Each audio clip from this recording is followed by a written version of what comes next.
Bonjour, alors on continue sur la présentation de la collection Hachette autour d'Alien.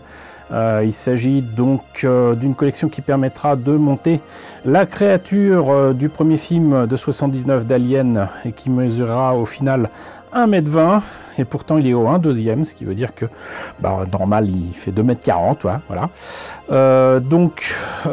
Cette collection je vous la présente parce que en fait je me suis abonné pour un ami qui ne pouvait pas s'abonner depuis son pays et il me permet ainsi de vous présenter les pièces. C'est le fascicule, par contre je ne monte pas la créature en question, donc si vous voulez voir ce que ça donne pour le montage de ces pièces, je vous invite à découvrir les chaînes de deux amis sur YouTube, à savoir Chris Collection et l'ami Ilmic, donc le monde d'Ilmic. Vous trouverez sur ces deux chaînes des sujets autour de cette collection Hachette Alien, avec le montage en cours chez eux. D'ailleurs je me complète parfaitement avec Ilmic sur Alien. Moi je décortique ce qu'il y a dans le fascicule, lui monte les pièces, c'est parfait, donc n'hésitez pas à y aller de ma part. En attendant, écoutez, on va voir comme d'habitude ce que donnent les pièces, le peu de pièces qu'il y aura certainement de livrer dans ce numéro pour continuer, j'imagine, la jambe droite,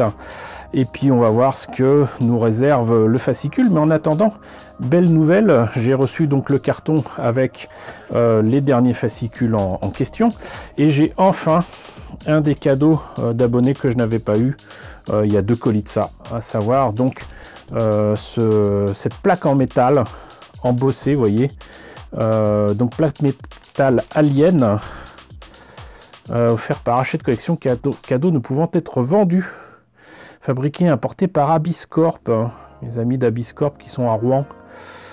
Et donc voilà. Bon, par contre j'avoue que je suis un peu déçu parce que même si c'est de mes amis d'Abyss, franchement là il écrit Alien, mais c'est quand même une image de Alien Covenant et je déteste ce film et bof, voilà.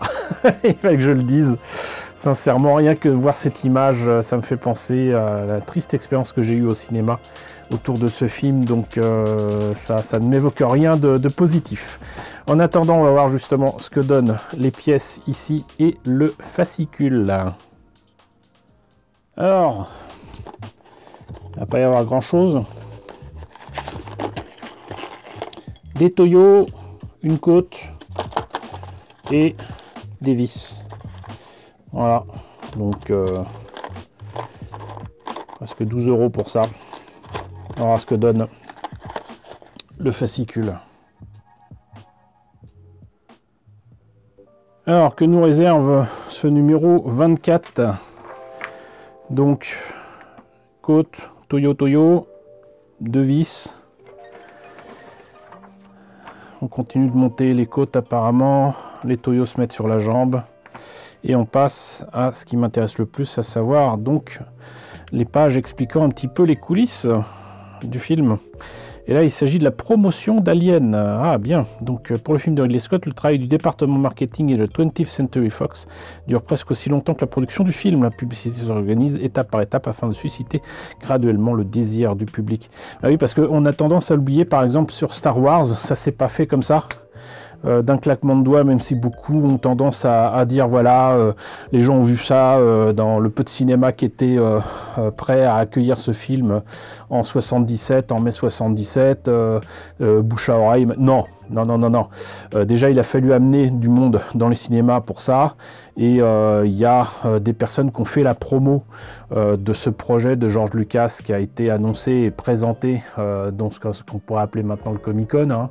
Et donc, s'il n'y avait pas eu ça, s'il n'y avait pas ce travail justement de promotion et de mise en avant du projet des mois, des années avant, il n'y aurait pas eu du monde dès le départ.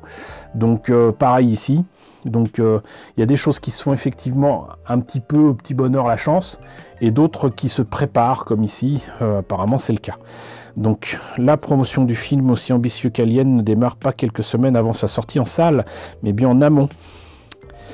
Sortie annoncée du 30 août au 4 septembre 1978, c'est en effet à Phoenix que se déroule la 36e convention mondiale de science-fiction, connue aussi sous le nom d'Iguanacon. Je ne connaissais pas. Des milliers de fans de science-fiction s'y rendent chaque année, une communauté extrêmement importante pour le succès d'Alien, passage obligé. Charles Lippincott y dévoile les toutes premières images du film, dont le tournage a démarré le 3 juillet. Alien y est alors présenté comme un film majeur de la 20th Century Fox, bientôt au cinéma. Ok. 72 secondes. Au même moment, la Fox valide le choix de Ridley Scott de confier à Steve Frankfurt et Richard Greenberg la création du générique de la bande-annonce définitive, des affiches et des autres outils promotionnels. Ok. Aucune voix off. Devient ponctuer les images qui véhiculent un très mauvais pressentiment. Et oui. Donc il débute en montrant le sol rocailleux d'une planète qui se confond ensuite avec la texture d'un œuf qui finit par se lézarder. Elle s'achève sur l'accroche qui deviendra extrêmement célèbre. Dans l'espace, personne ne vous entend crier. Celle-ci est l'œuvre de Barbara Gibbs, actrice et épouse du directeur artistique des bandes annonces Phil Gibbs. La Fox la retiendra pour tous les documents promotionnels et publicitaires liés au film. Ça, on l'a vu à un moment. Sous escorte. À la fin de l'hiver 79, le marketing fait feu de tout bois sur les produits dérivés, signant des contrats de licence pour un magazine, un calendrier, des puzzles, des affiches, des cartes à collectionner, des shirts, des pyjamas, des costumes d'Halloween. Ils parlent pas du jouet, c'est étrange, hein. Dans le même temps, le studio se donne un mal fou pour préserver les détails du récit du film, notamment tout ce qui a trait à l'alien. Alors que les projections tests du film sont organisées, des agents du FBI sont même missionnés pour veiller sur les bobines du film. Rien que ça. Un mois avant la sortie du film, deux bandes-annonces sont sorties au cinéma, ainsi qu'un moyen-métrage promotionnel intitulé Experience in Terror. Enfin, 3 semaines avant la sortie, des communiqués de presse sont envoyés aux journalistes, ce qui est normal. Le saviez-vous, des bouts de lettres. En charge des bandes annonces, Robert et Richard Greenberg doivent aussi créer le générique d'Alien. Leur première idée est d'écrire le mot Alien en utilisant des morceaux de chair et d'os. Bof. Toutefois, lorsque Ridley Scott découvre l'affiche qu'ils ont ainsi composée, leur demande d'utiliser la même police de caractère pour le titre Helvetica Black. C'est une police de caractère pour ceux qui ne le savent pas. S'inspirant des célèbres génériques de Soul Boss pour les films d'Alfred Hitchcock, Psychose et La mort aux trousses notamment, il décide de le faire apparaître non pas progressivement mais par morceaux de lettres, lui conférant un aspect mécanique et une tension toute particulière. Le générique se termine lorsque les bouts de lettres finissent par former le mot alien auquel le spectateur ne s'attend pas. Et c'est vrai que ça apparaît tellement progressivement que on se dit tiens, il y a un truc qui est apparu ou quoi. C'est le début du film, il est légendaire. Ça met dans l'ambiance directement. Le style marine dans l'espace. Donc là, du coup, hop, on est en 86, je sais plus, 86, 87 avec Aliens.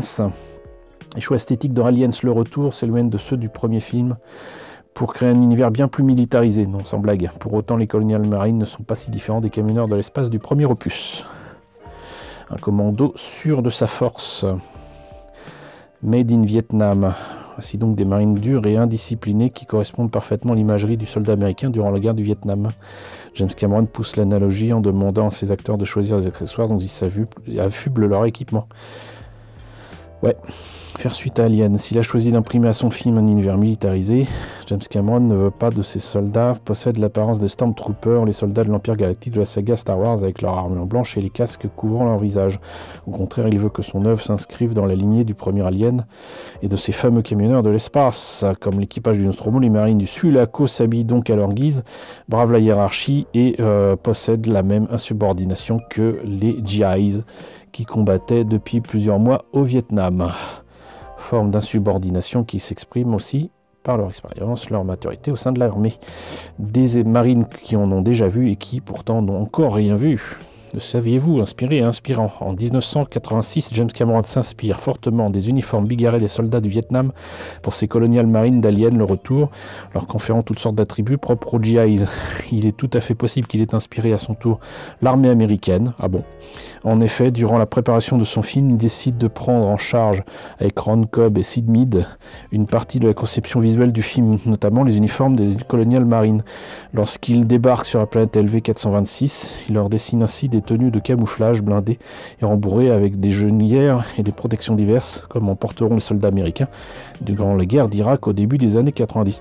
Alors ça, c'est quelque chose qui n'est pas étonnant en fait, puisqu'en fait, c'est pas tant que ces films-là inspirent l'armée, c'est simplement que souvent en science-fiction, on utilise des éléments qui sont à l'étude, qui ne sont pas encore mis à l'épreuve ou qui ne sont pas encore utilisés, mais qui vont l'être. Donc je pense qu'en fait, exactement comme pour Robocop avec les tenues de protection, les gilets pare-balles, les genouillères, les casques et tout ça qu'on voit dans Robocop, au moment de la sortie de Robocop en 87, les policiers ne ressemblaient pas à ça, ils ressemblaient plus à Police Academy. Maintenant, par contre, les policiers, effectivement, ressemblent beaucoup plus à ce qu'il y a dans Robocop. Mais, j'allais dire, c'est normal.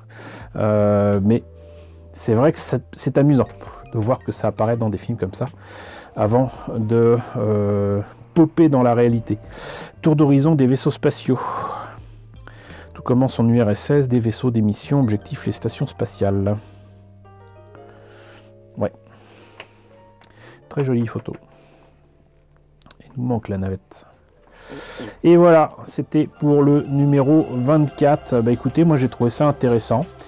Écoutez, j'espère en tout cas que vous avez trouvé ça intéressant aussi. N'hésitez pas à me dire ce qu'il en est dans la section commentaires. N'hésitez pas à liker, c'est très important. N'hésitez pas à partager, n'hésitez pas à vous abonner si ce n'est pas déjà le cas. Coucou aux nouveaux abonnés qui nous ont rejoints. Bienvenue ici, coucou aux grands anciens qui nous suivent depuis 6 ans. Merci à tous de votre fidélité, merci à tous de votre soutien sur Tipeee et sur Paypal. Surtout, prenez soin de vous. Je vous laisse avec la liste des contributeurs de la chaîne et je vous dis à très bientôt pour la présentation du numéro 25 d'Alien.